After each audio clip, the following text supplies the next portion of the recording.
Bull opened the news app on his phone and saw the headline: Inflation drops to a 2-year low.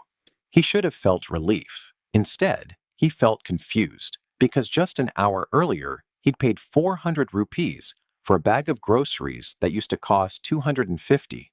His monthly budget still felt tight. His salary still didn't stretch as far as it used to. Nothing about his life felt cheaper. So he asked the question millions of people are quietly asking right now. If inflation is falling, why does everything still feel so expensive? This is one of the most misunderstood ideas in personal finance. And once you understand it, you'll never read an inflation headline the same way again. Part 1. The common mistake. Most people think falling inflation means falling prices, that prices will start going back down, the way things were before. But that's not what falling inflation actually means.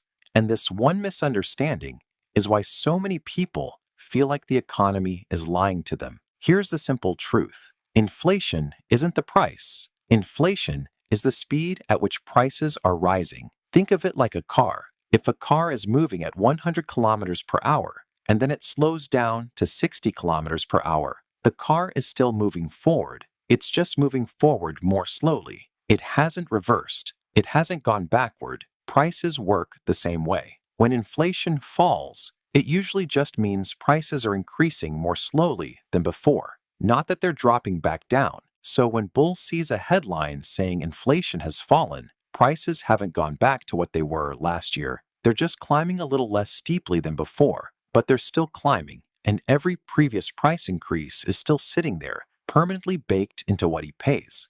Part 2.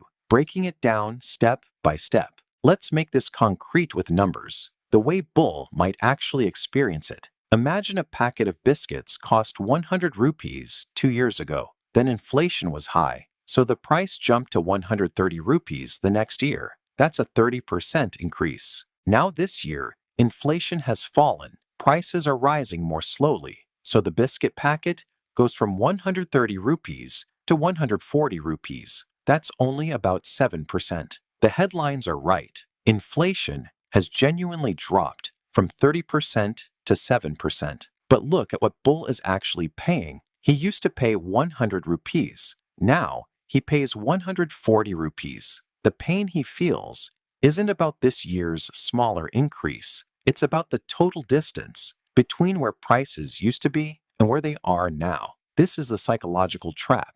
Our brains don't experience percentages. We experience actual numbers on a receipt. Bull doesn't feel inflation eased from 30% to 7%. He feels, I'm paying 40 rupees more than I used to for the same biscuits.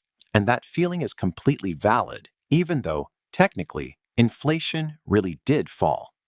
Part 3. The psychology behind why this feels so unfair. There's a concept in behavioral psychology called anchoring. Our minds latch onto a reference point, usually the price we remember from the past, and we judge everything against that anchor. Bull's brain is anchored to what groceries, rent, and fuel used to cost a few years ago. Every time he spends money now, his mind is silently comparing today's price to that old anchor. And because that gap keeps growing wider, even slowly, it keeps feeling like a small betrayal every single time he shops. There's also something called loss aversion. Losing something hurts psychologically almost twice as much as gaining the same amount feels good. When prices rise, it feels like a loss, money leaving your hand that you didn't plan for. And our brains remember losses far more vividly than they remember stability. So even when the rate of loss slows down,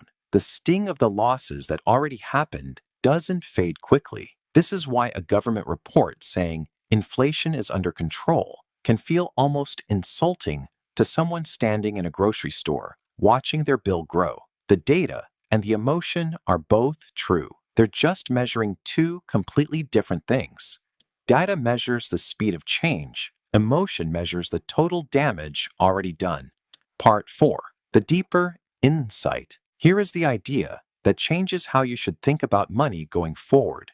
Prices in a healthy growing economy almost never go back down. What low inflation really promises you is not relief, it's stability. It means the ground has mostly stopped shifting beneath your feet, not that it's going to lift you back up to where you used to stand. This is exactly why so many people who rely only on a fixed salary quietly fall behind over time, even when they never lose their job, and even when inflation is officially low. Their income might grow 5% a year through raises, but if their expenses, rent, food, transport, have already climbed 40% over a few years and keep climbing even slightly, that 5% raise is running on a treadmill that keeps speeding up under their feet. This is also why simply saving money in a savings account, sitting there, earning 3 or 4% interest, quietly loses value every single year. If prices are rising even by a small amount annually, your money sitting still is actually shrinking in what it can buy. It looks the same number on the screen, but its real power keeps eroding. Part 5. What you should actually do differently.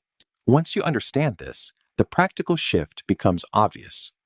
You stop chasing the idea that prices will go back to normal. They won't. That's not how economies function. Instead, the real goal becomes growing your income and your investments faster than that permanent upward creep in prices. This means treating investing not as something optional for later, but as the only real way to keep pace with a world where prices only move in one direction. Whether that's index funds, real estate, or building a second income stream, the goal is the same. Your money needs to grow faster than the ground is shifting, or you will keep falling behind without ever making an obvious mistake. It also means being kind to yourself the next time you feel frustrated at a grocery bill or a rent renewal. That frustration is not irrational. It's your brain accurately comparing today to an anchor from your past. The mistake isn't feeling that gap. The mistake is assuming the gap will close on its own. So the next time you hear that inflation is falling, remember Bull's biscuits. Falling inflation doesn't mean the world is getting cheaper. It means the world is getting expensive more slowly.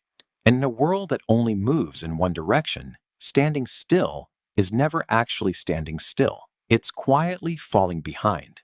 The people who build real wealth aren't the ones waiting for prices to drop. They're the ones who accepted early that the ground will keep shifting and built something that moves faster than it